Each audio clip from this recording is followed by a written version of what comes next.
Hey everyone, this is Matt Kamen, your host of Nonprofit on the Rocks and co-founder of Envision Consulting, which is a national consulting firm providing executive search and strategic planning and mergers to nonprofits across the country. And with us, as always, is Ashley Watterson, our producer. How are you doing today, Ashley? I'm doing great, Matt. I am super excited, like geeking out excited about this conversation with Molly Snow, because you know how in Seinfeld, how George Costanza talks about how he doesn't like his worlds to collide? Yes, I do. And that's like a big thing with George. I am the opposite. I love nothing more than when my worlds collide. And in this instance, my worlds are colliding because I don't know if our listeners know this, Matt. I am a huge pickleball fan, pickleball player. I need to interrupt you for 1 second, Ashley, because first of all, you've been talking longer than we're allowed to have you talk. But second of all, pickleball? What does that even mean, by the way? Are you throwing pickle? I don't know. I've never understood what that means. It is the fastest growing sport in the country, and it is essentially tennis meets ping pong. It's played on a small tennis court with a graphite paddle and a plastic, almost like a wiffle ball. I just fell asleep. I don't pickleball. Come on. How do you say it with a straight face? Does not involve pickles. And yes, I agree, it's a weird name. But the point is, it's just such a fun sport. I absolutely love it. And I have started a pickleball brand called the Picklin Vixens. And you can find us on Instagram. And here's the cool thing about my little brand is that the proceeds from our online store go to support Girls on the Run Los Angeles. That is how the worlds collide. See? So I love Molly Snow. I love this organization. You and Molly are so fun, and it's just a great conversation. And of course, I'm biased because I love Girls on the Run. And so that's why I'm super excited about this episode. You know what I truly loved about this episode was when Molly and I talked about having those Texas Instrument calculators in high school. Do you remember that, Ashley? Do you remember those? I 1000% remember the TI-82, TI-84s. Even though I failed calculus, I really do think I only passed because my teacher liked me and was really just felt sorry for me. Calculus is the one that's like sine, cosine, right? That's what calculus is, right? That is my recollection, yes. I'm so terrible at math. I don't know how in the world I passed high school. I don't know how either of us passed high school. I think we got by on charm. I think it was our looks, Ashley. I think it was our looks. Yeah, definitely looks and charm. But what I remember, sadly, about the TI-82 was that we had this game that you could upload called Drug War. I learned the term Quaalude from this game. And you had like a trench coat, and you could open your trench coat and you could choose to buy or sell, and you could get guns. I mean, it was this terrible, terrible game that we all were obsessed with and would play during math because it was way more interesting than calculus.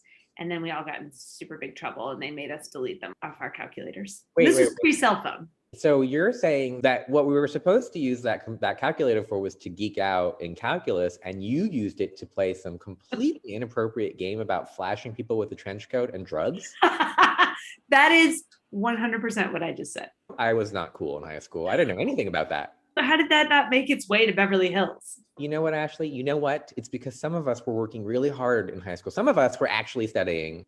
No, what it is that you guys probably had like legit people selling Quaaludes out of trench coats. I don't know, but I just think like you guys didn't need to like live vicariously through your calculator games. That is true. I guess we did actually have people selling and buying drugs at my high school as opposed to looking at it on a calculator. Where the hell did you grow up? Kansas City. No, but I feel, isn't Kansas City like the capital of meth and everything? No, fountains, Matt, the city of fountains. I asked you this last time where in the world Kansas City is. It's like in Missouri. No, Arkansas. Wait. Kansas and Missouri. Kansas and Missouri. Why is there a city on a border of two states? Why isn't there more, considering how many borders we have in this country? Why, when they were making Kansas City, why didn't they just put it into a state? I don't understand why they would have divided it. They did. They put it in Missouri for the most part, but I guess Missouri City doesn't really flow off the tongue. I mean, it could. You don't know any better. Or you just know Kansas City. Why would they do that? You know what? I'm sad to say I lack the intellectual curiosity to have looked up that very question. All right, so for our outro of this show, just to remind everybody that Ashley and I get even stupider at the end of the show, we're going to tell the audience why in the world there is a city on the border of two states. We're going to go look that up. Meanwhile, you all are going to listen to this fantastic episode with Molly Snow, Executive Director of Girls on the Run, Los Angeles. We will see you in the outro. Hello, Molly Snow. How are you today? Hey, Matt. I'm doing okay. Okay. Now this has really been a shitty week, like for me especially. So I'm trying really hard to keep this show like up, and I'm gonna do my best to just drink and be happy. I'm going to join you in that. All of that, everything you just said, times 2, and maybe we can help each other. That's right. Well, okay. So on that note, since this is a happy hour show, what are you drinking? I'm drinking good old Jameson Irish whiskey, stout edition, which means that this was aged in a stout beer barrel, which makes me feel very fancy. I like that. That's cool. I am just drinking bourbon neat, and I was gonna make an old fashioned, but you know, cutting the orange and putting the zest and all of that, I just said, yes, we're just gonna go straight bourbon. So cheers to you. Yes, cheers to us. Cheers to no muddling your drink. I mean, I would maybe halfway through this, I'll go make myself a old fashioned as we get through the next hour. I mean, you're gonna need it halfway through. You're gonna be like, why didn't I just make 2 to begin with? Yeah. So I get yelled at by Ashley all the time. I cannot help it, but I do like to timestamp, which I know is not smart in a podcast. Although to be honest, I don't really know why. Because everybody knows in a podcast you're taping it at some point. So she gets mad at me. But we are right now in the 3rd week of January. We are in like the height of Omicron. I felt like we've been like punched in the face. So with that, how are you doing? I was going to say we're in the like 54th week of January. So thank you for actually time stamping it so I know where we are in time. Gosh, honestly, Matt, this year, I don't know if it's because my expectations were high or what, but this year has definitely kicked me in the ass right from the start. And if I'm honest, both personally and professionally. So it's just been a rocky end of 21 and start of 22. And the glass half full side of me keeps saying, well, good. I mean, maybe we got it out of the way, and it's uphill from here. It's up from here, not uphill. I don't need any more uphill, but maybe we just have nowhere to go but up. And wouldn't that be great for the rest of the year? God, I hope so. When COVID started, I said, like everybody else, I'm just going to grow facial hair because I don't feel like shaving. And I grew my facial hair out, which, I think looked okay. Also, it covered the wrinkles. So like for me, it was like, it worked. Also, I was lazy. But I said, as soon as the vaccine comes out, I'm shaving off my face. And I did when the vaccine came out. And then as of like January with Omicron, I was like, nope, I'm growing it back. And so you're staring at me and I am back to facial hair. But I will say yet again, it covers the wrinkles. And that, if nothing else, helpful. Yeah. Well, now you have this facial barometer. We'll all know like your emotional state based on facial hair. And of course, I am a little bit envious because all I have is like the blurry settings on Zoom to help with the wrinkle thing.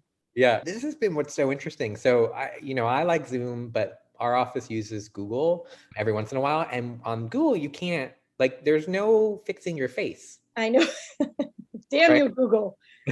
But on Zoom, you can. So when I'm on Zoom, I don't see the bags. I don't see like the discoloration. I don't see any of it. But when it's Google, oh my God, I look terrible. So like, we got to see each other in person again. It's going to be real ugly. It's going to be. Well, I'm not sure this is elevating my mood, but you are correct in everything you've said.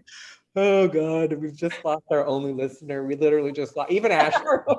Even Ashley's out. She's like, you know what? I'm out. I'm out, guys. Like, come on. My All right. mother just shut off this episode.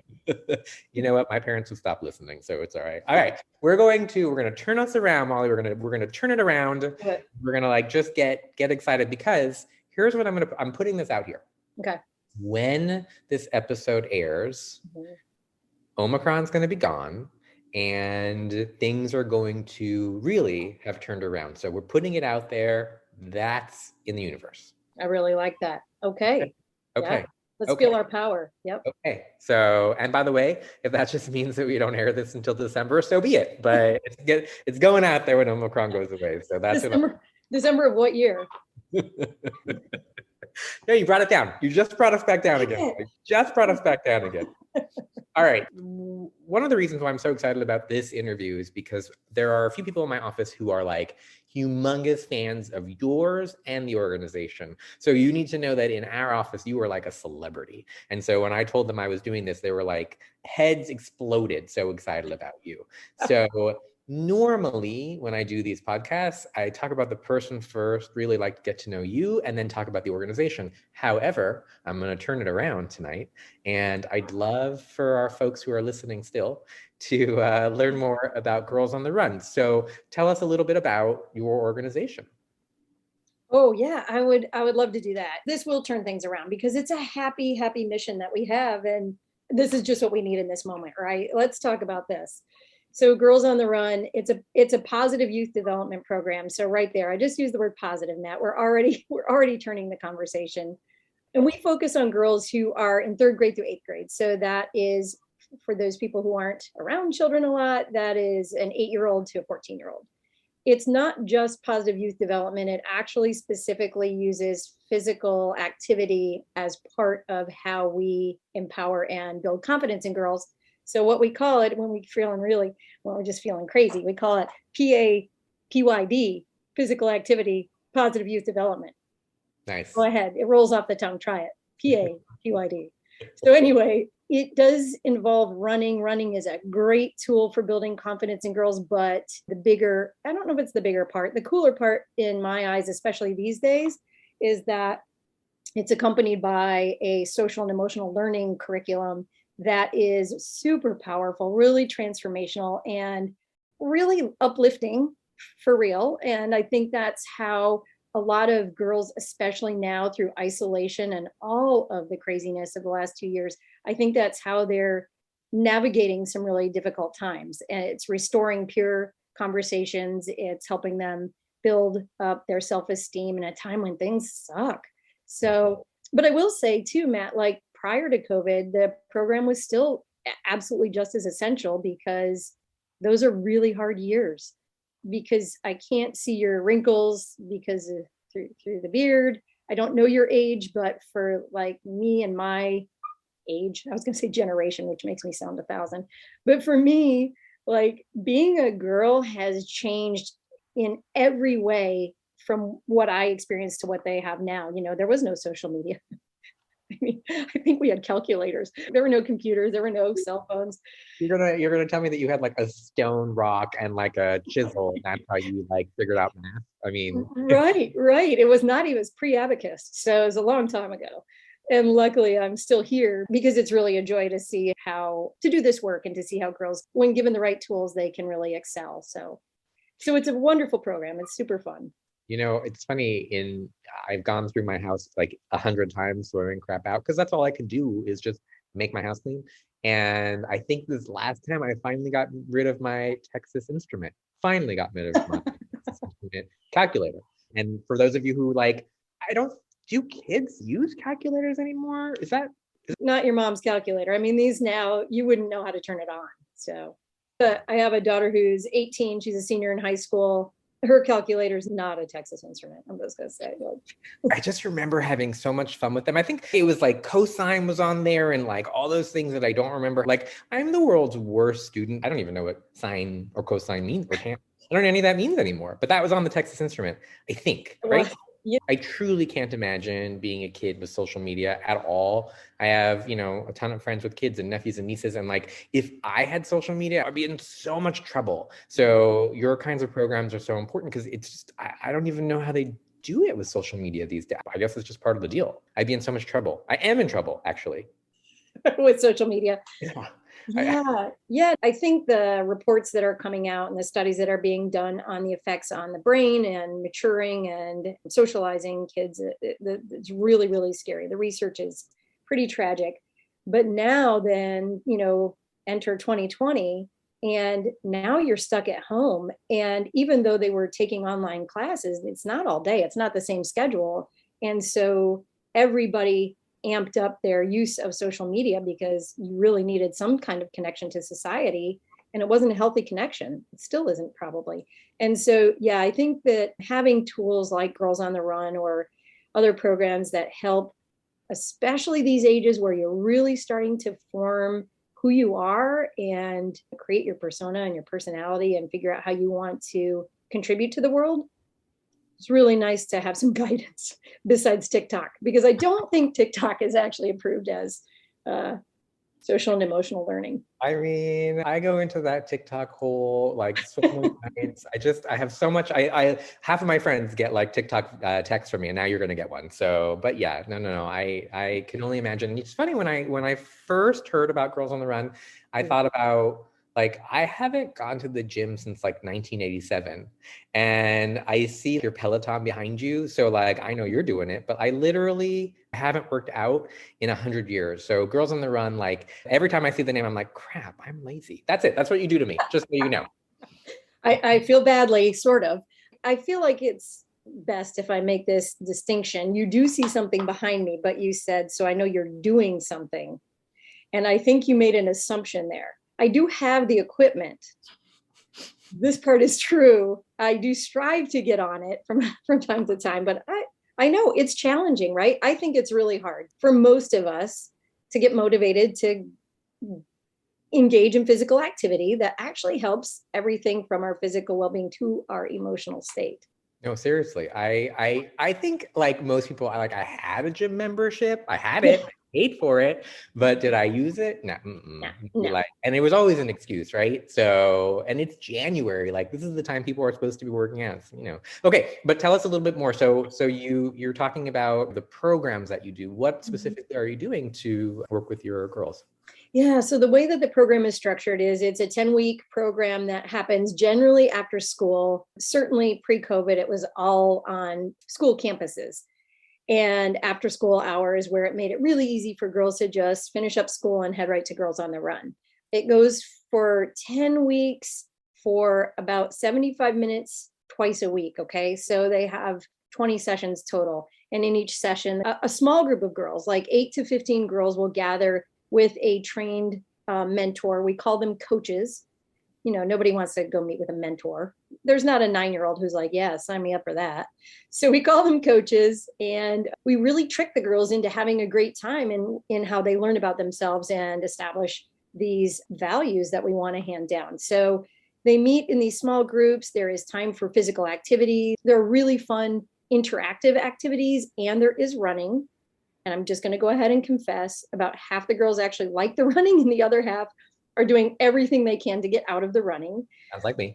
Yep. But what they all do like is the social exchange part of it. So the social and emotional curriculum, that allows them this really safe space to explore certain ideas about how they are going through this time period in their life. And what I mean by that is they talk about things like, what makes a good friend, right? When you're trapped in these years and now you've got social media on top of it, it doesn't hurt to have a little help from somebody thinking through, like, well, why do I like that person? Or what does that friend bring to me? And how does that friend better me in my world? So there are things like that. There are great sessions on positive self-talk, which I think is amazing, because all of us are programmed to sort of just denounce the things that are great about us, right? We want to appear humble, or we just don't think we're great. And so learning early on to quiet the voice that tells you all the things that are wrong with you, and actually elevate the voice that wants to tell you how you're wonderful and all the traits that you have that are special and unique, how those are what make you valuable to society. And then there's this piece of it that I really love that we do for the younger girls. So the elementary, the 3rd through 5th graders, where they actually have to come up with a community impact project. So they work with as a team to figure out how they can actually do something positive for their community. And that could be, their class, their school. It could be something outside of school. But anyway, so they have these 20 different sessions where every day every time they meet, it's a different topic. They get to explore, they get to talk about themselves, which girls this age really do mostly enjoy doing. And it's really safe. Like they have this camaraderie that I think allows them to explore things that they might not otherwise. And then they run. And so they get to be physically active, which is lacking in today's regular school curriculum, like PE barely even exists anymore. So another thing that's like with the Texas Instrument Calculator is phys ed. It's gone. I got to tell you, as a lazy student, I hated PE. So like at the end of the day, that wouldn't make me upset. I think my freshman year of high school, you had to like run the mile. I walked the mile, and I mean this is not a lie. I walked the mile in 15 minutes. That was my time for the mile in freshman year of high school. And so, which is why I'm telling you, girls on the run freaks me out. But so I started swimming, and I got onto swim team so that I didn't have to run. That's how lazy I am. Well, in all honesty, you're kind of tapping into part of the magic of the program, because while of course run is in our name, it's called Girls on the Run. That is a part of it. What we're really saying to the girls is physical movement is what's important. And so if you don't love running, which is, by the way, half of you, and we know it, walk. Absolutely walk. Keep moving forward. And when you're walking, maybe try to walk further next time, right? We're trying to get them to think about it in terms of a goal that is appropriate for them and their physical abilities, whatever those may be. And of course, they vary greatly. And the cool thing about running, even though obviously this meant nothing to you, the cool thing about running is anybody can do it. You don't have to be good. Nobody's relying on you to be good at it. You just put one foot in front of the other and try not to trip. So it's accessible. You didn't realize that you were going to come on a show talking about your organization that has to do with running, and the host was going to just tell you how much he hates running like that. If this were a true confessional, I might admit that running isn't really my favorite thing either. No, don't worry. Nobody listens to the show anyway. So you could say anything you want. We've got like 3 listeners. And as I said, that's down from the 5 when my parents stopped listening. So, and one of them is me just making sure Ashley's doing her job, which she's not. Uh-oh, I hear that music. I think it's time for another Matsplain Across America. Ashley, tee me up. This question comes from Regina. Matt, I want to transition from working for a nonprofit to working in corporate responsibility or as the program officer for a foundation. In other words, I want to give money away instead of asking for it. How does one do this? Thank you, Regina, for that amazing question. I gotta be honest, I also want to give money away. And so here's what I'm gonna put out there. If any foundation director is listening to this show, if you are looking for somebody who wants to give money away, I'm that guy. So let's make it work. And in all honesty, Regina, how you go get that job is just get to know all your foundation friends out there. Talk to them about how they got into that world, because truly it is, I think, all of our dreams to give money away. And then just apply for a job the minute you see it. It's a very competitive world. It's very hard to get a job in a foundation space, but once you're in, you're in. And the other thing to know is that as I'm so terrible at promoting Envision, we are a recruiting firm as well. And we do a lot of searches, and some of those searches are foundations. So if any of you are listening and you do want to get into that foundation space, check out our website. You may see a job every once in a while for a foundation. Thanks for your question, Regina. And now back to this interview with Molly Snow, Executive Director of Girls on the Run, Los Angeles. So I'd love to know how you got to this job, because you come from the development space. So becoming the Executive Director of Girls on the Run, why did you decide this was the organization, this is the time that I want to be an Executive Director? I know. Who says to themselves, I want to be an Executive Director? Right? Well, yeah, I had finished a half a bottle of Jameson and I thought, no, I mean, it's a terrible idea and I don't recommend it. But, it's just a short story. This is a program that is available across North America. I mean, it's here across the states in abundance, and then it's also in Canada. And I'm from the great state of Michigan, and the program is huge there. It is a rite of passage. The third graders, they all do Girls on the Run, which I think is super cool. And I was back visiting, and my niece, who is an awesome person anyway, was probably in the fourth grade. And I think she was doing Girls on the Run for the second time. And when she was telling me about it, she was absolutely lit up. I mean, she was so excited. She was fired up to talk about it. I don't know what she loved about it, but whatever it was working for her. And as we spent more time together, not only did she mention how much she loved the program, but then I was just noticing how her confidence was off the charts. We were hitting golf balls. I grew up on a lake, and so we were at my parents' house on this lake, and there's not a lot else to do. So sometimes you just chip golf balls into the lake and then go retrieve them. So that's a great summer activity. And she was hitting these golf balls, and she was absolutely terrible, absolutely the worst golfer you've ever seen. And I'm a terrible golfer, so I can say that. I think it's a stupid sport. I think it's a great sport for people who love frustration. That's what I think.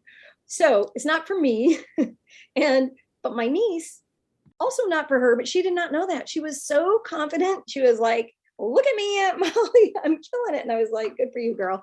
It was like dribbling off the tee and going 2 feet, but she didn't see it that way. And she didn't see herself as a failure. She saw herself as completely successful in whatever she was trying.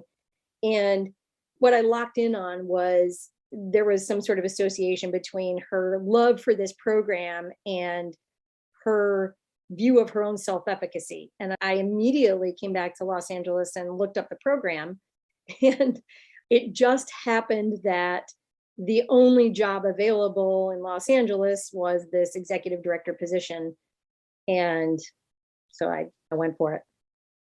So being an executive director is it's not an easy job. And I don't know if people who maybe think they want to be an executive director or on our board and don't quite understand, like, it's a lot of work and it's not easy. And so, you do have to care about the mission, because if you don't care about the mission, it's not going to work for you.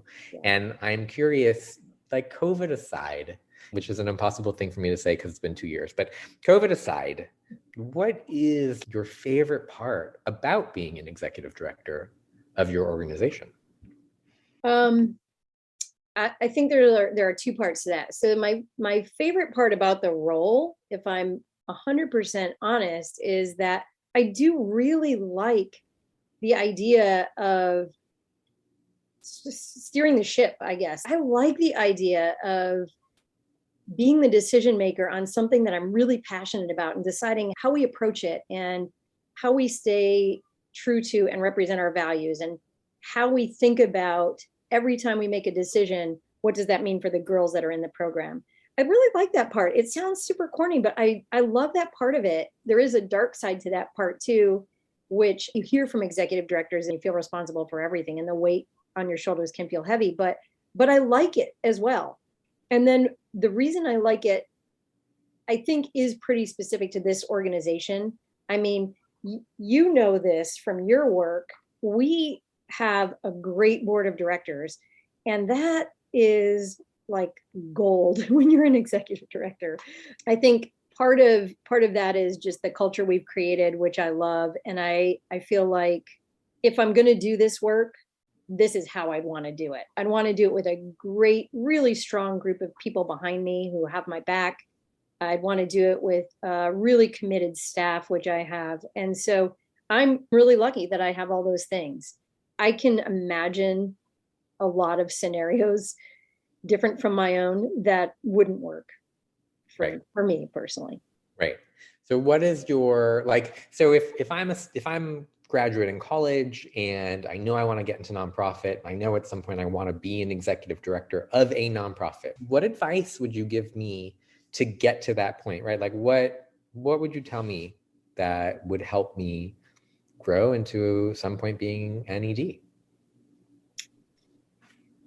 Oh my goodness. So I don't feel like you have to have a certain path to get here, right? I don't think you have to check a bunch of boxes. For example, a master's in nonprofit management. I think what is helpful is learning what you are passionate about and deciding for yourself, how you can affect change, and then working towards that. So for me, my previous role was not an executive director. I actually was working for a for-profit company, and we were a consultancy, and I worked with a lot of nonprofits. And what that allowed me to do was get sort of an inside peek at how a lot of nonprofits operate. And actually, the more information you can gather, the more helpful it is to steer you in the right direction in any career. But it was really useful to me to have exposure to both the local chapter and the national headquarters to see kind of what some of the challenges are in relationships like that. It's not really advice. I don't really dispense advice, I'm going to be honest, because everybody has their own journey. But I do feel like if this is the thing you think you want to do, talk to a lot of executive directors, gather a bunch of information, get real information, and then figure out like steps along the way that can diversify the skill set that you have. Because if you're in a small organization in particular, like ours, but I imagine this would apply anywhere, you have to wear 1,000 hats. And so you better come to it knowing a little bit about a lot of things is going to serve you very well. Yeah, it's interesting. When I was starting out, before I became an executive director, and I knew I wanted to be, I did have like informational interviews, informational conversations with a ton of CEOs and executive directors and nonprofits. And what was, I think, very telling for me was like I reached out to probably 25 nonprofit executive directors, and only half even responded to me, by the way. And then of those, only half agreed to see me. The guy that I was most impressed with who saw me was the executive director, CEO of the LA Food Bank, which is a huge nonprofit. And he made time for me and he sat me down in his office. And he's, this is a huge nonprofit, busy guy, sat down with me, talked with me, answered my questions, was awesome. And I learned from that no matter what position you're in, no matter where you are, no matter how big or small that nonprofit is, you need to make time for the next generation or for people who want to talk to you. You have to make time. And it's really hard because being a leader is, it's a horrible job and you don't have time. But I do think that taught me such a valuable lesson that it's so important to really invest and give back to the next generation of leaders. That was so important for me. So, that would be my advice. And I appreciate that that's what you said. It is really important to have those conversations. And I learned a lot. I would tell people not to be an executive director, but that goes against my job. So we had a board meeting not too long ago, and I was sharing something that was unpleasant about that I was dealing with the board, because they obviously have a need to know. And I was feeling really horrible about this particular situation. I definitely, as you can already tell, I'm skirting the details, but it was just one of those things that it was a really small detail that I guess I overlooked that mattered a lot. And it had to do with something that isn't my expertise. We're talking about HR related things. And one of the board members, who is a fundraiser herself, finally just said, I think about my own career path often. And I always think, why in the world would anybody become an executive director? Because you're expected to know all of these things about too many areas. And it's a little bit unrealistic. And I think that probably plagues the smaller organizations more so than the large ones, because we don't have a bunch of departments. We don't have an HR department. We don't have an HR person. We don't have an IT person. I know you know. Yeah, I think that boards expect their executive directors to be everything, right? To know everything, and that isn't possible. So I do always want boards to remember that they're not perfect and that one person can't possibly know it all. So that is really important. Yeah, and I was so grateful that she spoke up and basically said, you can't know it all, because I have no idea who's sitting around that board table thinking otherwise. And so to have someone be the voice of reason that isn't just me is quite a gift. What do you do to decompress, to turn off your cell phone, to just give yourself a minute? What do you do? And what would you suggest people can potentially do just to not be so stressed out? Yeah. Gosh, that's a really good question. I think I'm pretty good at that, to be honest, because I have to be. there is a part of me, I love this organization and I love our mission and I love what we do and I love our community. I mean, we have the best community, but at the same time, it's not my whole life. And so keeping that perspective really matters. I mean, I feel like keeping that perspective and creating that culture for your staff matters too, because you can't do one thing and say one thing and then exhibit another. But the things that I do, I mean, it's pretty simple. I live in an area here in LA where I can walk every single day. It's a beautiful, hilly, outdoorsy area, which fills my soul. So even if I just do a 30-minute walk and do not listen to like an important podcast or try to learn anything while I'm walking, but actually just absorb the beauty around me and get some fresh air and move myself, that helps me a ton.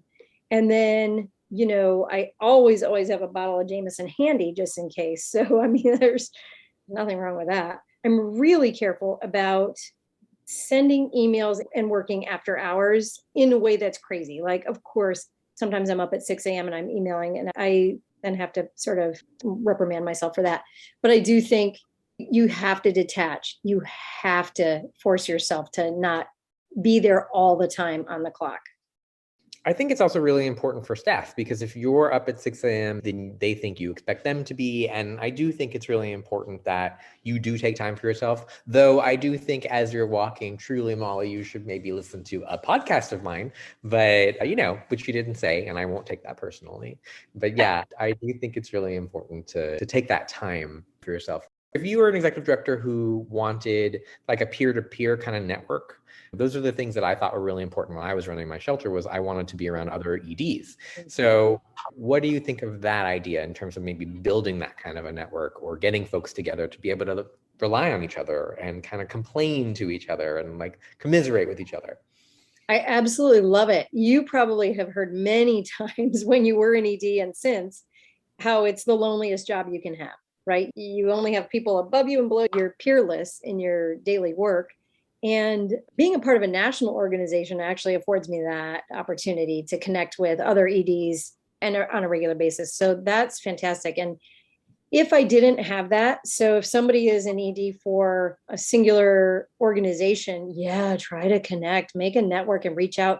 There is something so cathartic about just having a great bitch session about your board, about, your staff, about turnover, about COVID, about being expected to wear 1,000 hats, whatever it is, it really does help. Plus you learn things from each other. I mean, it's not just the bitch sessions are kind of nice, but I really learn a lot from my peers.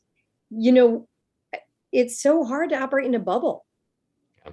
It's really hard. And who are you learning from? I think that's a great place for finding joy in the work. I think that's really important to find joy. So how do you find your joy in your job? Well, I'm super lucky in that there are a couple different like cohorts of executive directors where I can have that sort of connection, because there are 185, I think, Girls on the Run councils. I have my pick of the litter. So we all get together and that's super helpful. The other thing that I find really joyful and actually important for sustainability right now, especially in these times, is finding ways to create a culture for the staff that gives them joy, because without them, I am nothing. And if I can create a culture that feels joyful for them, that's super happy for me. And it's great for the organization. And I think that goes both to the staff and to the board. I think you have to do that in both directions in any way you can. And that's different for every organization, right? I mean, sometimes it's cocktail hour on your podcast, and sometimes it's just sharing personal things that you never have time to talk about. It can be whatever is appropriate for that group. I feel like, Molly, you and I are like kindred spirits. You speak to me at the Booze Talk. It's interesting. I did a presentation today to a group of grantees of this foundation, and the topic was supposed to be about recruiting, but I spent half of the conversation talking about retention, because right now everybody's leaving. everybody's looking for new work. Everybody's asking for a lot of unrealistic things. They want like $1,000 an hour to answer phones and all these other things. Yeah. And so I talked a lot about retention, a lot about organizational culture. And I think that making staff feel important and necessary and included and supported is really important. But really making folks want to be at an organization, that's hard. And so creating that culture, how do you, as a leader, create a culture at an organization where staff want to stay? Gosh, yeah. I mean, I guess we really have to ask the staff if I've been successful at this, because maybe I just think I've created that culture and I have not. But I actually do try to get to the bottom of that question too. I think it's important to ask the staff, first of all, what they value. What do you value? And if it's just salary, say so, but is it other things? Are there other benefits that we can provide that actually make it a great place for you to work and for you to be proud to come to work? So I think that's number one. Like, the first thing you better do is talk to your staff and find out what they value, and then see what you can afford to do to make those things happen and stick with them and be genuine in it. And then the other thing that I do think I've heard from my staff that has worked for me and for us is transparency. And I'm a super transparent, almost to a fault person. Sometimes I wish I had a rewind button for the things that I say to them or to the board. But in the end, it is to everyone's benefit that that's my fault, right? Like, if my fault is being transparent and sharing with them more than they probably bargained for, almost always they appreciate it. And I think what that ends up doing is building trust and the value you're talking about. Like, somebody starts to feel really valued if they feel like you're bringing them into your inner circle. And I don't think of it like that. I don't sit down and think, how can I make them feel like they're in my inner circle? I just feel like I actually want them in my inner circle. And we're tiny, we're 6 people. So we need to have that. We need to have trust. We need to have great communication. And it has to be modeled, I think, at the top. And so I think that's a big part of it. I've sort of forgotten the question. I've been talking long enough and my drink's almost gone. That's going to be right there. So, Ashley puts together like a promotional video, and that's the line. That's the line for the show. You have made my whole evening. Thank you, Molly. It's my great pleasure. Oh, it was the best. Thank you. I love it. That may be one of my favorite lines of all of the shows that we've done this over the last year and a half. You've made my day. Just if nothing else, if nobody else is listening, you've made my day. That makes me happy. That I think, especially right now with COVID, making staff want to come to your work, creating the culture, that was the conversation. And I think that is so important. Yeah. So I wanted to just ask you a few more questions that are maybe a little bit serious, and then we're going to move on to a few fun ones. And then I'm going to let you go because I've already kept you for so long. All right. So, the name Girls on the Run. I know that's been a conversation across, Girl Scouts and Boy Scouts and all of those things, right? So how are you guys talking about that? How are you talking about, trans girls and the name of your organization? Like, what's the conversation in the country? It is such an interesting conversation. And I am not afraid to say, I feel like here in Los Angeles, probably LA and New York are leading that conversation because it is more prevalent in our councils than it is probably for some of the other councils like Bozeman, Montana or whatever. But to be honest, everybody is encountering this. So one of the things that's great about Girls on the Run as a national organization is that there's a true commitment to access and inclusion. And so when you start thinking about access and inclusion, it gets into, well, access for who and who are we trying to include? And with the nature of gender identity being so fluid now and having changed so much, even in the last couple of years, it is for sure a conversation. And we're having it pretty regularly. And I don't feel like this is giving anything away to say, I don't think we feel like we're even close to an answer and how to respond.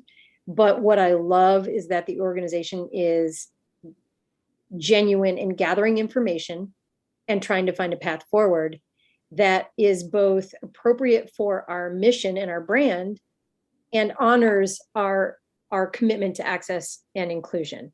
And it's complicated, Matt. I mean, it's so complicated right now. And here in LA, it's just the pronoun conversation is an everyday conversation. You understand that you're going to introduce yourself and include pronouns. You understand that that happens absolutely as early as third grade and sometimes earlier.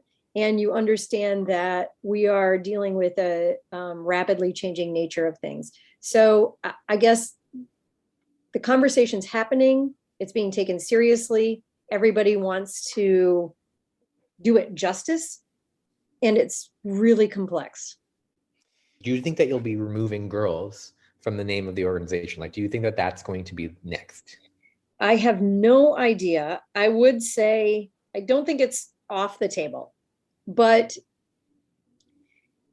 being a national organization, there's brand recognition and there's considerations you have to think about. And you have to think about parts of the country where this probably isn't quite as big of an issue, and changing the brand would be a bigger issue.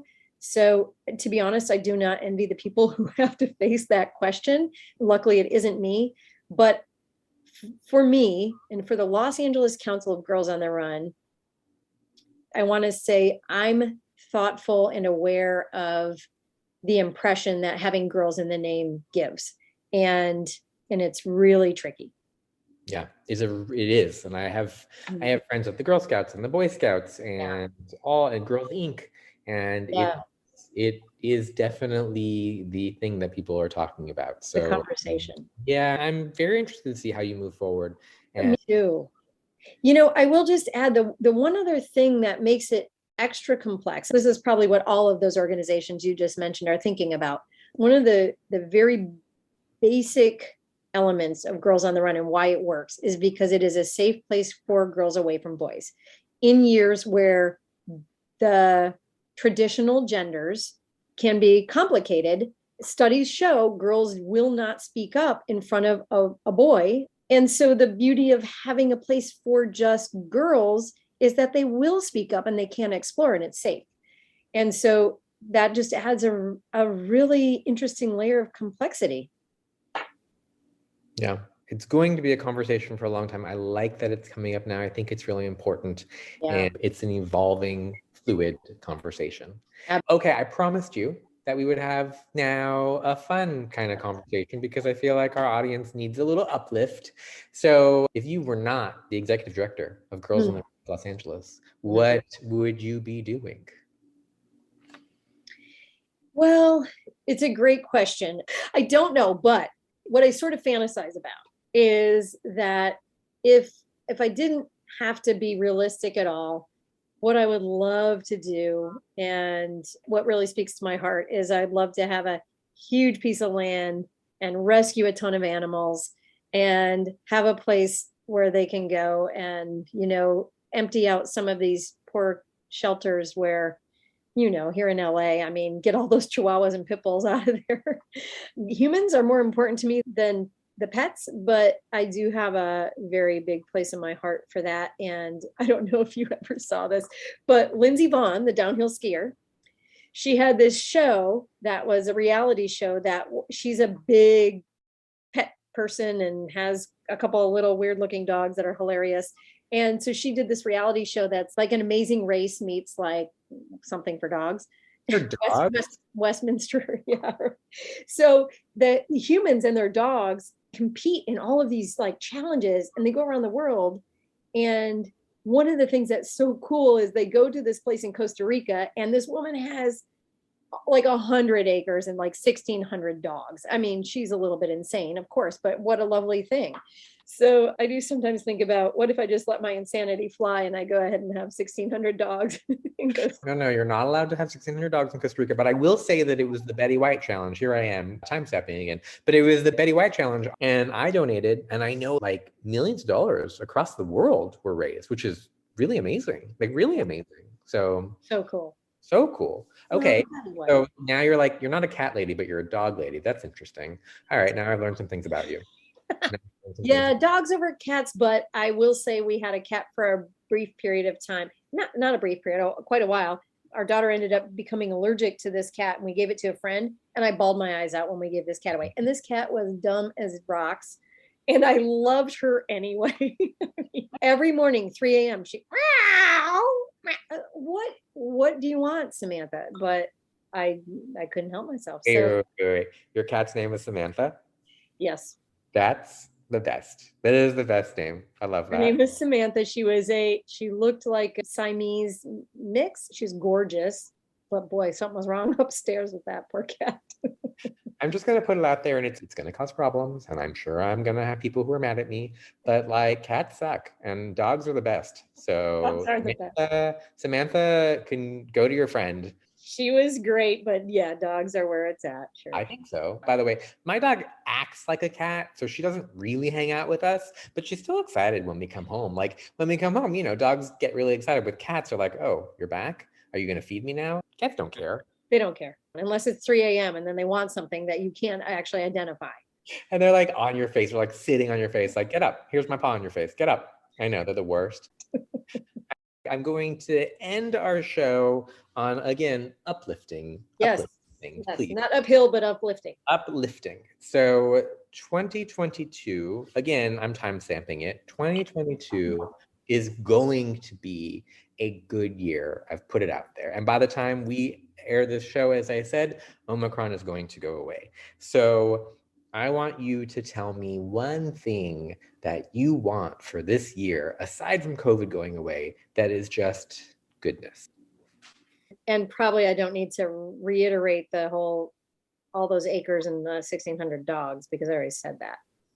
One thing, no, in like reality, one thing. Yeah, what I really want for this year. Okay, but it can't be COVID related because I can't even think outside of COVID. Do you not feel that way sometimes? I know. I can't think of outside of COVID, but if I want one good thing, if I could wave a magic wand, can I go there? Is that kind of question?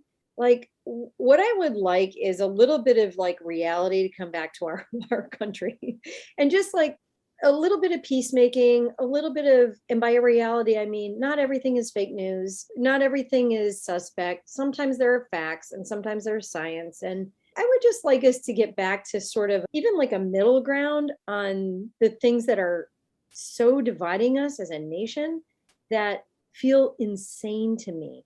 I mean, Samantha probably thinks this is how the country should be run, but the rest of us feel like, what has happened? Yeah.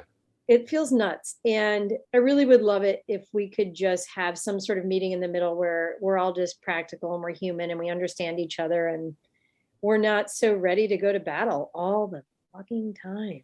Yeah. Here. I 1,000% agree. Let's put it out there, as Pollyannish, I guess as it sounds, that this year, this country, a little bit more, maybe, comes together.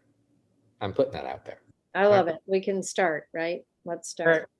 I want to end this with one last thing, Molly, that I think is really important. And that is, first of all, where can somebody go to find your organization to make a donation? Yeah. Oh, thank you for asking that. Yes. So you can donate at our website, which is GOTR for Girls on the Run, LA. So GOTRLA.org is where you can donate, which would be fantastic. And why should somebody donate to Girls on the Run, LA? Yeah, fair question.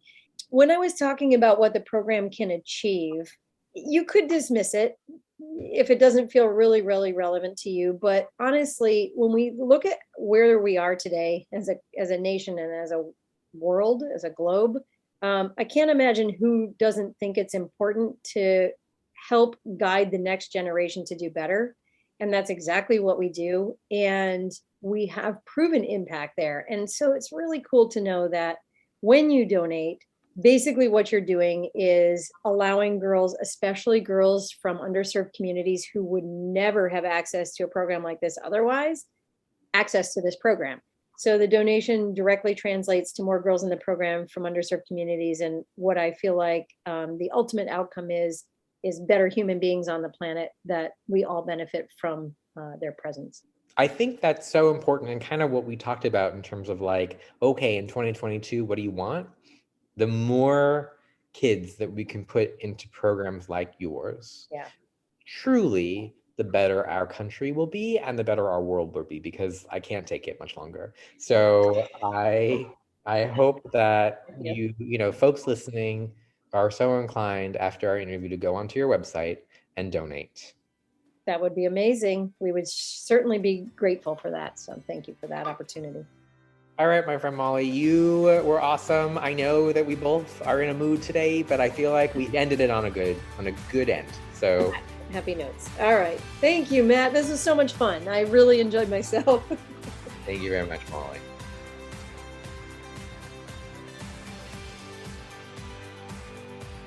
Hey, Ashley. Hey, Matt. So what'd you think of our friend Molly? It was funny and it was informative. And I loved it. And I love Girls on the Run Los Angeles. And I hope people support the organization. So I got to be honest with you, when Molly and I started recording, we were both like, ugh, this day and this month and everything. We were just so tired and so unhappy.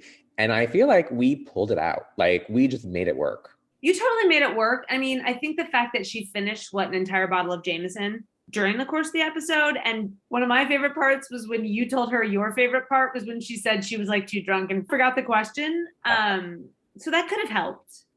The most amazing line of every single one of our podcasts was that line. Matt, I'm not sure we thought this all the way through. I feel like this is the danger of our show being sort of branded around alcohol and like you drinking with our guests. What happens when you start drinking a little too much? Do people start forgetting questions? Do they start? I mean, it's great because they open up to us a little more, but there's some danger there. I think what it grows to show is that I am a professional. I just can make it work all the time. Whereas Molly, not so much. And that's what we've learned in this episode. Matt, you're like, and I'm bringing Indiana Jones back. I feel like somehow Indiana Jones comes up in a lot of our episodes for some reason. But I'm bringing it back to the scene in the original Indiana Jones where Marion like outdrinks the Sherpa. I feel like that's you. You're just rock solid. And so is your liver at this point. My liver hopefully is going to be happy for some time. We'll see. I just got a blood test and everything is fine. So not bad for 2 years of the pandemic. Not bad. That is very good news. So anybody who is still with us, who was starting with us at the beginning, wants to know, Ashley, why is Kansas City in 2 states? Okay, so literally I looked this up and my brain hurts because it was very confusing. And as we know, Matt, like you, I also not a good student. Way too much information. I think what we can boil it down to is that Kansas City is just so awesome that Missouri and Kansas are both fighting to have the proprietary like naming rights to it. Sure. Or it's really not that awesome and neither one of them wanted it. So unfortunately they both got half. That could be it. I guess we'll never know. We'll never know because I can't discern the history and have no way to refute what you're saying. If it's any consolation at all, I don't remember half of high school.